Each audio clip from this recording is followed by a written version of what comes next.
È l'ennesimo incidente stradale, quello avvenuto lungo la strada del Santo, all'altezza di Reschigliano di Campodarsego. Nello scontro, che ha paralizzato il traffico per ore, sono rimasti coinvolti 3 mezzi: un furgone guidato da un ventenne di origine straniera ma residente a Fonte, un 54enne vicentino a bordo di un furgoncino di una ditta di Bolzano e uno scooter con in sella un 67enne.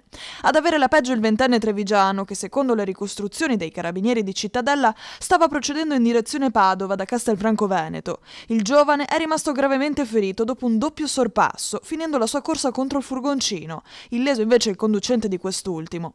Estratto dalle lamiere e dai vigili del fuoco del distaccamento volontario di Borgoricco, il giovane, stabilizzato sul posto dai sanitari del 118, è stato poi trasportato in codice rosso all'ospedale.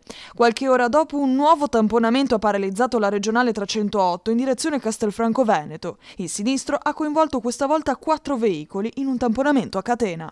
Purtroppo la strada è stata sistemata perché dopo abbiamo subito tante critiche per aver naturalmente tentato e voluto assieme a Veneto Strada di sistemare il manto stradale.